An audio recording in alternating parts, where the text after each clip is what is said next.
Hey, what up, everybody? Steve Bridge coming to you. Good end to tonight's Monday Night Raw. It was good that it went out on a real big high note. Brock Lesnar and Triple H.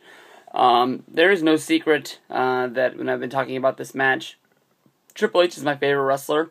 I never really like to see him lose, but I honestly believe for the future of the WWE, for good storylines from here on out, to not kill the WWE career of Brock Lesnar, to keep him as hot as he can be going into Extreme Rules, maybe seeing a rematch between him and John Cena.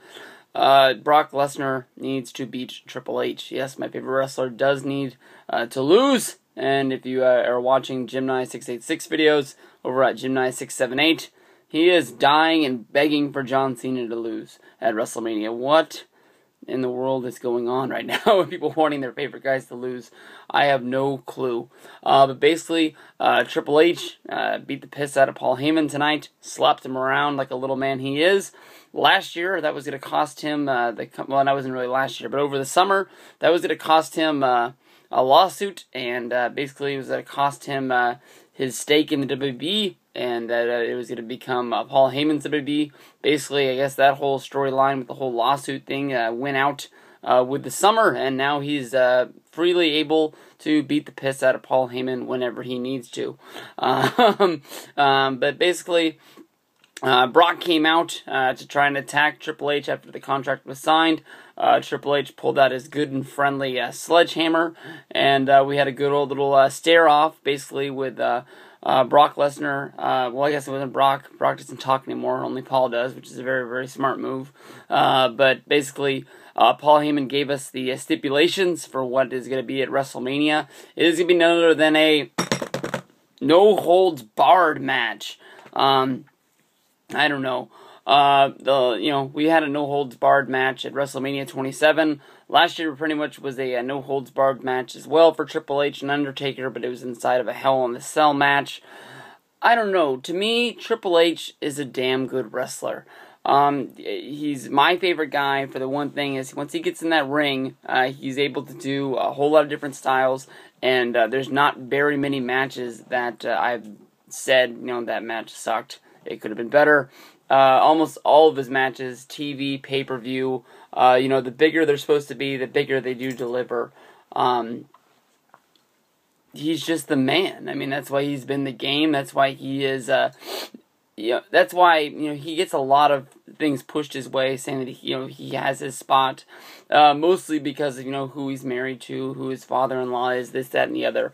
But he was going to walk out of WrestleMania 16 with that belt, no matter who he was, because he, at that time, without Stone Cold being there, he was the best wrestler there was, and I mean, you just go, forward, from there. He's always been at the top level. If he hasn't been hurt, he's been one of the best wrestlers that they've had on the roster, and that's why he is my favorite guy.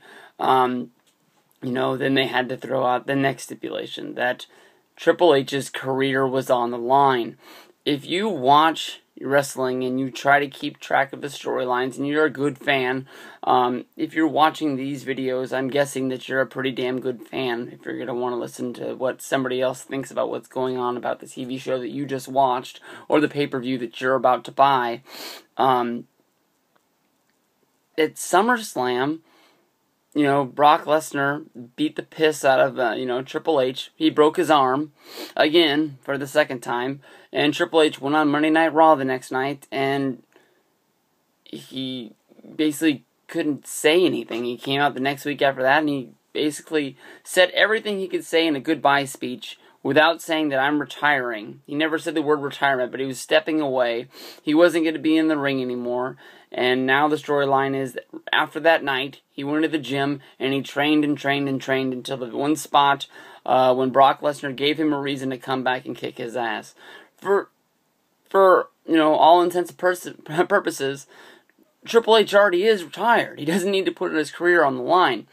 It is a very dumb storyline. When we were going over the Nitro DVD with me and Freaking Yeah 88, we were doing our little review. We were talking about how stupid it was that I believe at one of the Road Wilds, it was Hogan versus Nash, And it wasn't Hogan's career that was on the line, it was Nash's career was on the line, and Nash lost the match, and he was back in WCW within 2 months, I think is what it was when we looked it up. He he took himself on TV for 2 months, and he came back from his career retirement match. I think Ric Flair, if you go through his career, you can even look at his last one and say that he never really retired after he lost that match to Shawn Michaels, because he did work a few matches for TNA. But how many career-ending matches did Ric Flair lose when he was in WCW? I honestly think it's 4. And they brought, he was supposed to have, if you watch, his shoot interviews or listen to his interviews, most of the time when they were giving him these, matches where he lost his career, the plan was to keep him off TV for almost a year, and then be able to bring him back fresh with his body healed up and being ready to go, and people would care about him more because they hadn't seen him. But I think almost every time they did it, they had to bring him back because somebody needed to do a job for Hogan and somebody wouldn't do it. I think a few times it was Vader, or a few times it was some other guys, and basically they needed somebody to help out. And Flair was always that guy who stood up, and he didn't care about wins and losses. All he cared about was getting himself on TV, because he knew he was going to be able to get himself over, and if he was over, they were going to have to keep using him and keep on using his push. Ric Flair, smart man. Most of the time when you break down guys, if they believe in their win and loss records, it doesn't make sense to me. And the guys that just go out to give us good matches and entertain, and if they win, they win. They lose, they lose. At the end of the year or at the end of their career, their resume speaks for themselves. Those are the guys that I really like, and those are the guys that I really care about.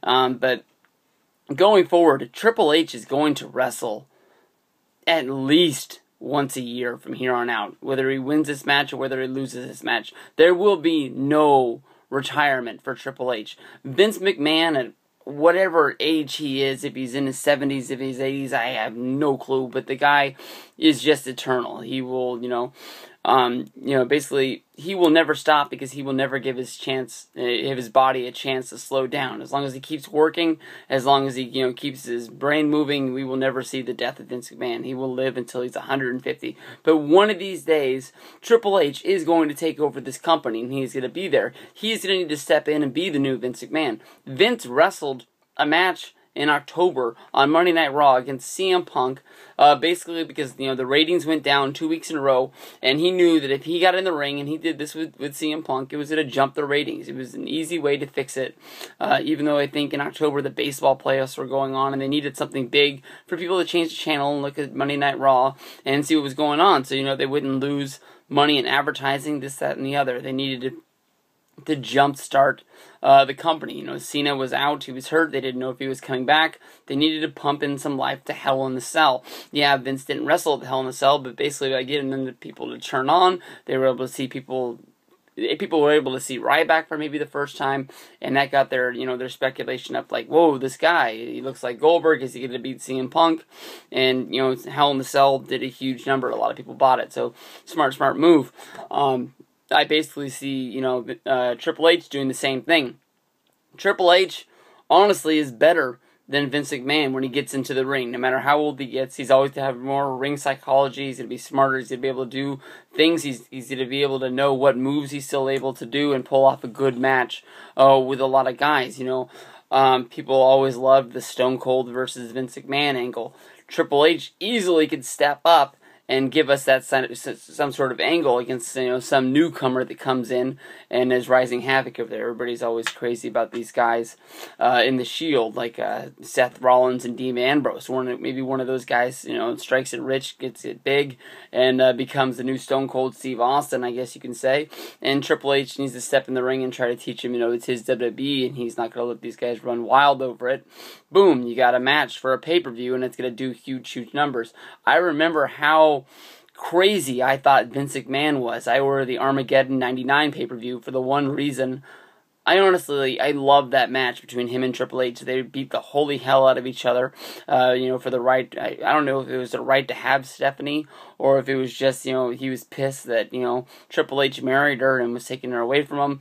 It ended up being a huge heel turn, starting the Helmsley and McMahon regime, which was badass, one of my favorite times in wrestling. But then again, Triple H is my favorite guy, so it is what it is. I thought that was crazy. I ordered it for the one thing. I thought that, Vince might actually die in that match because I didn't know that he'd be able to take the bumps that he did. I was thinking that was his first match, but his first match actually was against Stone Cold at St. Valentine's Day Massacre in a steel cage match where the moron Vince McMahon took a bump off the side of the cage through the announce table. When you have your company and your back's against the wall and you're fighting against WCW, you're going to do what you have to do. And Triple H might have to step up and give us these matches until the day he dies. So adding a career stipulation match, this WrestleMania match, I think is unneeded. I think that, it's probably, to feed none other than Triple H's ego, to think that, he can make his match bigger than everybody else's on the card. Rock and Cena needs to be the one thing that people care about. And if they don't care about that, they need to care about CM Punk and Undertaker. Brock Lesnar and Triple H needs to be the third-ranked match on this card. I love Triple H. I think he's the best in the world, in my opinion. I will love him till the day he dies. But I just don't understand some of the things he does sometimes. But basically, the career-ending stipulation is dumb in my opinion because I think we will be getting Triple H matches at least once or twice a year for the rest of our lives. So, yeah, peace out.